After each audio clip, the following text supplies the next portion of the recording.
to see all of you. So good morning. Welcome. Do you want to introduce us, Brooke? I can. Yeah, go ahead. All right. Well, good morning. We are continuing our coffee chat series this morning with an opportunity to hear from Ms. Mary Rakes around increasing opportunities for EL writing online. Lots of reasons why and lots of strategies that I hope you walk away with even in this 15 minutes this morning. Please feel free to add questions to the chat box as we go. And then at the end of 15 minutes, we'll also have an opportunity to ask and answer some questions and hear from you all about what's working in your classrooms. We're really curious. So we're going to go ahead and get started. Mary, take it away. Yes. And to just add, this is like a really strategy heavy, idea heavy little chat. And often as a teacher or somebody who's in this space doing these things, you remember something that you're doing. So feel free to drop those ideas in the chat too, because I think it would be great to hear from what you guys are doing and what you feel are working. So if something sparks your thought and it reminds you of a resource or an idea, we'd love to see that too. So I would hope that you can walk away with lots of our ideas and your own ideas that you're seeing from your peers too who are on the field. But I'm so glad to have you. You know that we're the DLC, working to connect teachers and leaders with the learning resources and networks that everyone needs to increase teacher and leader retention and improve outcomes for the students that we work with. So today our mission is to find ways to increase opportunities for students to produce writing during virtual learning. And we're going to have three little parts of this chat. The first is the why are we talking about this, which I think you know, and then talk about some high leverage opportunities that we can create for our students to write. And then we'll look at a few resources, or I'll send those with you to look at on your own. So when we're thinking about language development, we know there's 4 modalities that students are using: listening, speaking, reading, and writing. And the problem is right now, students are spending so much of their day in virtual classrooms, and a high percentage of that time is spent receiving language instead of producing language. So with that reduced time practicing the language, multilingual students they're gonna fall behind if they're not producing the language. They're not gonna make the progress that they would be making if they were physically present in schools. So we wanna think about how can we increase their output of language? How can we get them to write more? So we envision a virtual learning environment in which all students actively engage with opportunities to authentically produce language that supports their developing English skills. So let's talk about some opportunities that we can create for our students. The first piece I want to talk about is a structural change that I'm going to challenge you to make with your classrooms. So we want to talk about flipping our classes. So in a traditional classroom setting, students come and they're in person, they're going to learn from a lecture or from some kind of teacher delivered content. Then they take the work home, they do it, they practice at night, they come back the next day, there's a little bit of feedback, and it goes in that way. A flipped classroom is the opposite of that. So we want to spend our synchronous time with our students, focusing on speaking and writing, and our asynchronous time focused on listening and reading. So what that could look like in the virtual classroom is in this graphic that's on the right. If you're thinking about before class, what students are doing asynchronously, students would view video lessons and complete interactive supports to learn and be introduced to the core content. Then in that short window of time that they have with you, their class time, the synchronous time, the teacher is reviewing the material with the lesson, but they're doing a lot of checking for understanding through speaking and through writing activities while watching the students practice and giving them in the moment feedback. So it's an immediate interactive feedback session for the students to use language and also engage with the content. This is going to give the teacher a much better idea about what students are understanding, what they're grasping, where their misconceptions are, and be able to clear those up in the moment instead of waiting for them to do it during homework and then addressing it the next day. Then out of class, after that synchronous time is over, there's some synchronous and asynchronous opportunities that you can have with students. So teachers are then going to review the student work, reflect on the feedback that they gave them, and they'll confer with students individually, maybe meeting in small groups to reteach as necessary. And then students are going to review the material during their asynchronous lessons. So it's a shift. It's doing the same work, but it's shifting when we're doing it so that students aren't spending their virtual time in front of us just listening, that they're interacting with us, and that the time that we have face-to-face with them gives them a chance to produce language and interact with it so that they can get immediate feedback on it. Oops. There we go. During that time, we also want to focus on creating specific language objectives for our students. So we know a content objective tells what a student will learn, and a language objective tells how students are going to demonstrate their learning with language. So in this example, the content objective is that students are going to find the lowest common multiple of 2 or more numbers. But the language objective is that students will write the steps to solve the problem using procedural words: first, next, last. This might already be what the teacher was planning to do, but writing it down as a language objective makes it intentional and makes it an intentional practice for students to do, and also gets the teacher thinking about how the students are going to interact with the language. What do we want them to do to use language in this lesson? And it's something that every teacher at every content area could and should be doing to increase their writing opportunities. So when we're with the students, we also want to think about varying our supports. So the goal of language supports is not to make the work easier or less complex for students, but instead, the goal is to move students towards mastery of academic content by taking away the barriers that keep them from accessing the content. So here are some ideas in a virtual setting of how you can do that. You can use sentence stems and frames and drop those in the chat box for students to use and respond with.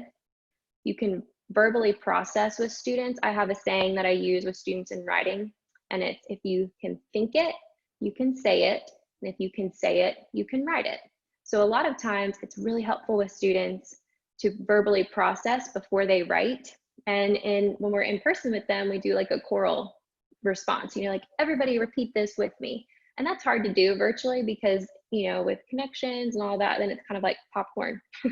You hear like everybody all at once. So one way you can do that is to have everybody stay muted and ask 3 or 4 students to unmute. So you just hear those students, but everybody's still participating, and you can still see when people are talking. So it's a way for them to still process out loud whether you can hear them or not.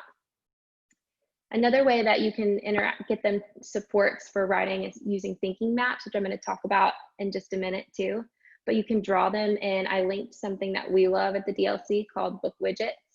It's a really affordable online tool that you can use. So we do a lot of thinking maps.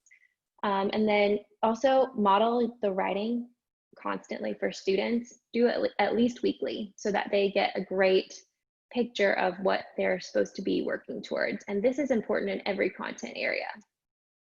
I linked here also some exemplar text that kind of goes with those models. This link has writing samples from students K through 12 at every English language proficiency level. So you can look at exactly what students are doing and what's appropriate for every level. And with that, you can vary your supports based on their access levels. And I linked here, I don't know if you can see my mouse, but I linked here where it says access levels, the producing language, the rubric for what we can expect for students at every level. So that's going to be helpful for you as you're thinking about what should I think my students can do? How much support should I give them?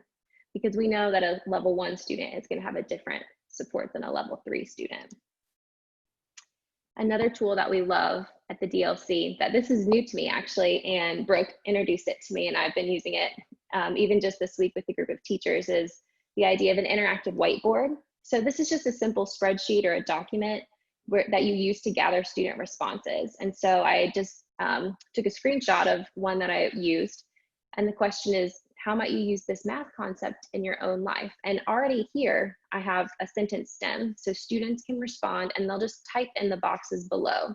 Then if they agree with somebody or they have a similar response, they can put a little X or a tick mark in these boxes. And so it's a great way to allow students to respond semi-anonymously. It can help you show like what common misunderstandings they might have or common understandings. How are they engaging with the content? Do they get it? It gives you a chance to provide the sentence stem, but not require it. So students can practice consistently writing full sentences. And then you can also use this to call on students based on their typed answer. So what I love about this too is it doesn't say Mary Rakes wrote this answer when I type it in. So I can just say, okay, who said that they were going to use the math? They could use this equation for building a treehouse. Can you unmute and tell us a little more about that? And it's a great way to kind of warm students up to their responses after they've written. I kind of think of it like, I used a lot of Post-it notes when I was in person. You know, you write your answer, you stick it on the chart, and you kind of know who's writing what, but it doesn't necessarily have their name on it. This is kind of another way to do that.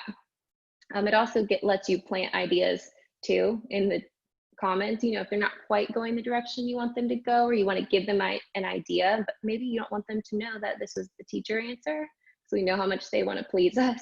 You can kind of plant a few thoughts in here as well. And it really helps to foster discussion based on written responses. So this is a tool, so easy, and I love it. And you can save it, students can look at it later. It's fantastic. The next thing we talk about is turning thinking maps into writing. So here's an example of a tree map that you can turn into writing. And we want to do that virtually when you're doing this. You can put this in the chat.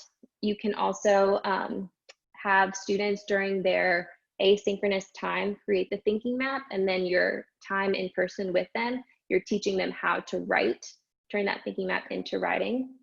With thinking maps, what's valuable about them is that there's just 8 of them, and they're all, you can turn them all into writing the same way. So here's another example of one. This one's a lot more complex. It's a double bubble map. They're doing a comparison of 2 pieces of art, but our students can turn this into fantastic writing if they know the format. So it's taking away the barriers of, you know, do you know how to do it? And it just shows us if they know the content. And so like if I was teaching this, what students might have is a lesson on these 2 pieces of art asynchronously, and then synchronously we create the map together, and then their homework that night is to turn it into the piece of writing. And we want to make sure, lastly, that we're giving feedback to our students, that it's based on their levels. So I linked, there's a WIDA writing rubric that's been updated for this year, and I've linked that in the resources. This is really helpful one-pager for you, especially if you're not the EL teacher, because it helps you really know what to expect from students and what kind of feedback I can give them. Do I want to encourage them to use more varied sentences? Do I want to are they still in the single word labeling stage of things? This is going to help you understand exactly where your students are. And it's really powerful for you to use in conjunction with your writing plans and the feedback that you're giving students. Our last little resource here is this prompting guide that you can use as you're teaching in the moment. So when you have students in front of you, sometimes it's hard to know what kind of feedback to give them. Sometimes we say, you know, we're stuck, and so we have to go back and wait a whole day until we've come back to, they didn't understand. So this prompting guide can help you think about the ways to prompt them so that they can shift their writing in the moment. It's in 3 columns. The teach column is when, you know, they're not quite getting it. The prompt is when you need them to give you more or do something, you want to push them to continue on. And then reinforcing is also, instead of just saying, great job, we want to come up with some other feedback to give them so that they continue to do the work that they're doing that is great. Because, you know, just like us, maybe I don't know what's great about what I just did. So it's hard for me to replicate that again. So you can use this, just keep it next to you. And then as you're teaching, this is a great way to put it in the chat. You can write it on their information, on their papers, and then show a picture of them. You can put it in comments if you're using like Google Docs. There's lots of ways to give them the feedback that they need so they can shift immediately what they're doing. And then I've linked a lot of the resources here. There's a couple articles on flipped classrooms, some information on content and language objectives, thinking maps, the WIDA resources, they're all here. So hopefully you can take a couple of these ideas and put them in front of your students to increase their writing opportunities. So thank you for hanging with me through that and taking in some of this information. I hope that next time you can be with us, October 2nd, next Friday, is our next coffee chat on systematic reading intervention. And we would love to see you. Also, if this was helpful for you, we have some Thinkific courses that we've created.